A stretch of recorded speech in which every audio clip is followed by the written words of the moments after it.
आज हम लोग एक ऐसे टॉपिक्स के ऊपर बात करने वाले हैं जो सभी इंडियन क्रिप्टो ट्रेडर्स के दिमाग में हमेशा चलते रहता है और एक तरह से वो सरदर्द बन गया है और वो है taxation in crypto currency in the year 2025। तो आज के इस वीडियो में मैं पूरे 6 पॉइंट्स में बताने वाला कंप्लीट इन्फॉर्मेशन कि किस तरह से टैक्स इफेक्ट करता है और किस तरह से आप अपने टैक्सेशन में हजारों नहीं लाखों तक का टैक्स सेव कर सकते हैं अगर आप क्रिप्टो करेंसी में ट्रेड करते हैं। तो चाहे आप एक बिगिनर्स हो या फिर इंटरमीडिएट या फिर एक्सपीरियंस ट्रेडर हो या फिर आप ट्रेडिंग करने का सोच रहे हो क्रिप्टो करेंसी में, तो ये वीडियो आपके लिए। वीडियो को अंत तक जरूर देखिएगा। हेलो एवरीवन, मेरा नाम कमलेश्वर, आप देख रहे हैं गुल्लक फाइनेंस। आइए वीडियो को शुरू करते हैं। Point number 1, tax rate in crypto currency. In the year 2022 government ने एक नया सेक्शन इंट्रोड्यूस किया इनकम टैक्स एक्ट 1961 में, सेक्शन 115 BBH। ये सेक्शन स्पेशली इंट्रोड्यूस किया गया जो लोग क्रिप्टो में डील करते हैं उन लोगों के ऊपर टैक्स लगाने के लिए, और बोला गया कि क्रिप्टो करेंसी वीडीए के अंदर में टैक्सेबल हो गया। वीडीए मतलब वर्चुअल डिजिटल एसेट्स। ये जितने भी क्रिप्टो करेंसी जैसे कि बिटकॉइंस, इथेरियम, डोजीकॉइंस या फिर एनएफटी नॉन फंजिबल टोकन्स, ये सारे वीडीए के अंदर में आते हैं। और गवर्नमेंट बहुत ही क्लियर रूल बनाया कि इसके ऊपर फ्लैट 30% टैक्स रेट लगने वाला है। इससे कोई फर्क नहीं पड़ता है कि आप कौन से स्लैब रेट में है, 5% में, 10%, 20% या फिर 30% में, आपके ऊपर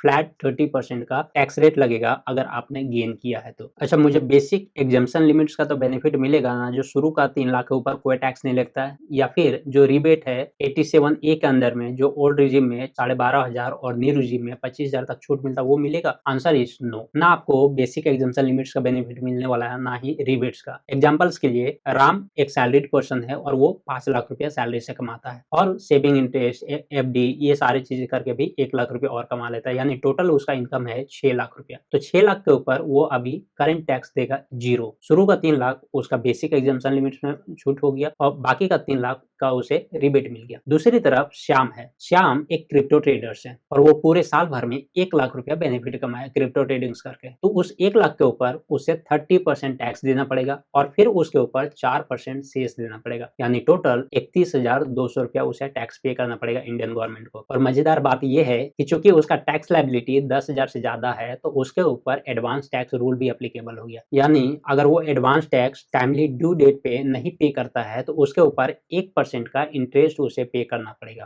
point number 2, set of and carry forward. अच्छा, मुझे बेसिक एग्जम्पशन लिमिट नहीं मिला, ना ही मुझे रिबेट का बेनिफिट मिला। अगर मेरा कोई लॉस होता है क्रिप्टो करेंसी का ट्रेडिंग्स में और मेरा कोई दूसरा इनकम है जैसे कि सैलरीड इनकम है या फिर बिजनेस इनकम है या फिर इंटरेस्ट वगैरह से कोई इनकम है, तो क्या हम सेट ऑफ कर सकते हैं? द आंसर इज नो, आप नहीं कर सकते। अगर आपका बिजनेस लॉस है और क्रिप्टो में इनकम है तो भी आप सेट ऑफ नहीं कर सकते हैं। अच्छा चलो ठीक है, लेकिन अगर मेरा एक बिटकॉइन से इनकम है और इथेरियम में मेरा लॉस है तो क्या वहां कर सकते हैं? द आंसर इज नो, यहाँ भी नहीं कर सकते। अच्छा, दूसरा केस लेते हैं कि मैंने जून में बिटकॉइंस बेचा और वहां से 1 लाख रुपया कमाया और जुलाई में फिर से बिटकॉइन ही बेचा और वहां पे मुझे 50,000 का लॉस हो गया, तो क्या मुझे 50,000 पे टैक्स देना पड़ेगा क्योंकि 50,000 लॉस हुआ और 1 lakh income? The answer is no, आपको पूरा का पूरा 1 लाख जो आपका इनकम हुआ उसके ऊपर देना पड़ेगा, क्योंकि क्रिप्टो करेंसी में हर एक ट्रांजेक्शन सेपरेट ट्रांजेक्शन मानता है गवर्नमेंट, और आपका जो गेन हुआ उसके ऊपर वो टैक्स ले लेगा, लेकिन जो लॉस हुआ उसका कोई बेनिफिट आपको नहीं देने वाला है गवर्नमेंट। तो जो भी इनकम होगा उसके ऊपर फ्लैट 30% वो टैक्स लेगा। अच्छा, इसको हम कैरी फॉरवर्ड कर सकते हैं, जैसे नॉर्मल जो दूसरा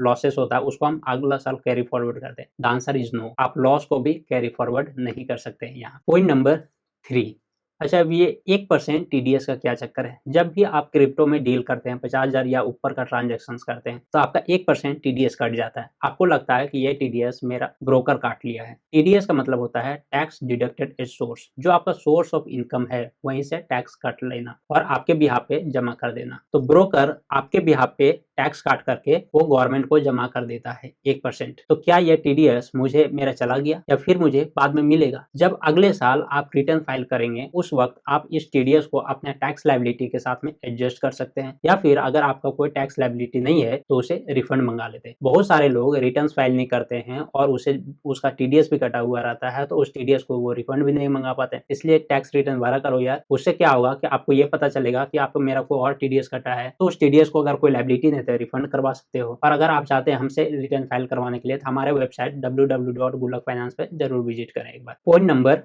4। अब ऐसा कौन सा गलती करता है क्रिप्टो ट्रेडर्स जिसके वजह से 60% तक का टैक्स देना पड़ता है। बहुत सारे लोग सोचते हैं कि अच्छा चलो ठीक है, मेरा इनकम हो रहा है इधर से, मैं क्रिप्टो करेंसी का जो इनकम है उसको नहीं दिखाऊंगा, छुपा लूंगा, किसको पता चलने वाला है। लेकिन आप अगर ऐसा सोच रहे हो तो आप बहुत बड़ी गलती कर रहे हो, मिस्टेक्स कर रहे हो। इंडियन गवर्नमेंट अभी बहुत एक्टिव हो गया है। इंडियन गवर्नमेंट के पास बहुत जगह से इंफॉर्मेशन आ रही है, अलग अलग सोर्सेज से आते हैं, और अभी तो AI भी इम्प्लीमेंट हो गया है। इसीलिए ये गलती मत करना। अगर आपने कोई इनकम अनडिस्क्लोज किया है, उसे बताया नहीं, डिस्क्लोज नहीं किया, तो उसके ऊपर 60% का टैक्स देना पड़ेगा और इंटरेस्ट पेनल्टी अलग से। इसलिए भैया रिटर्न फाइल करो, प्रॉपर डिस्क्लोज करो कि कितना टैक्स है, कितना इनकम है, कंप्लीटली हर चीज को, और जो भी चीजें है, जो एग्जाम्पशन है या डिडक्शन है, उसे लीगली लेने का कोशिश करो, इलीगल रास्ते से मत जाओ। पॉइंट नंबर 5, मैं क्रिप्टो में डील करता हूँ, क्रिप्टो में ट्रेडिंग्स करता हूँ, मुझे कौन सा ITR फाइल करना चाहिए? तो देखिए, अगर आपका सैलरीड इनकम है, अगर आप सैलरी से पैसा कमाते हैं, उसके साथ-साथ क्रिप्टो में ट्रेड करते हैं, तो फिर आपको ITR 2 फाइल करना चाहिए। लेकिन अगर आप बिज़नेस करते हैं या फिर आपका पूरा whole and soul crypto trading का ही काम है, तो फिर आपको ITR 3 फाइल करना चाहिए। यहाँ पे ITR 4 मत फाइल करना, फँस जाओगे। और सैलरीड वाले लोग ITR 1 भूल से भी फाइल मत करना, अगर आप क्रिप्टो में ट्रेड करते हो तो, वहाँ भी आप फँस जाओगे। ITR 2 में एक सेक्शन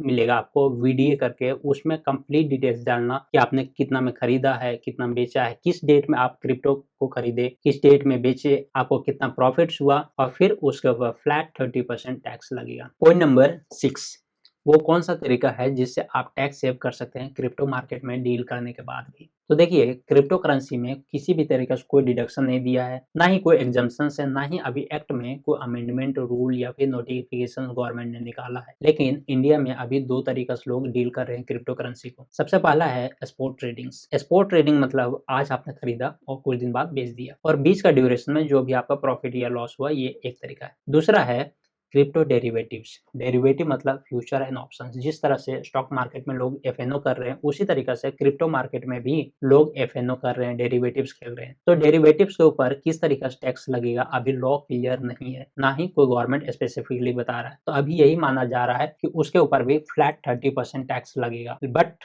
कुछ प्रैक्टिशनर्स ये एज्यूम करके चल रहे हैं, वो ये प्रैक्टिस कर रहे हैं कि इसे स्पेकुलेटिव इनकम माना जाना चाहिए और इसके ऊपर स्लैब रेट लगना चाहिए, ना कि फ्लैट 30%। बट लॉ अभी कुछ नहीं बोला है, अभी तक 30% टैक्स रेट लगाया है। तो इसलिए अगर आप क्रिप्टो ट्रेडर्स हैं तो उसमें भी आप 30% टैक्स दें और रिटर्न फाइल करें। वो स्पेकुलेटिव इनकम मान के मत चलें, नहीं तो आपको नोटिस आना तय है। अगर आप सैलरीड इनकम के साथ साथ में क्रिप्टो ट्रेडिंग करें तो ITR 2 फाइल करें, और अगर आपका बिजनेस है या फिर क्रिप्टो ट्रेडिंग ही आप सिर्फ करते हैं, उस केस में आपको ITR 3 फाइल करना चाहिए। आज का इस वीडियो कैसा लगा हमें कमेंट में जरूर बताइए, और अगर आपका कोई क्वेश्चन है क्रिप्टो करेंसी या टैक्सेशन के रिगार्डिंग में, आप हमें कमेंट में जरूर पूछ सकते हैं। आज के लिए इतना ही, मिलता है अगले वीडियो में। बहुत बहुत धन्यवाद, नमस्कार, जय हिंद।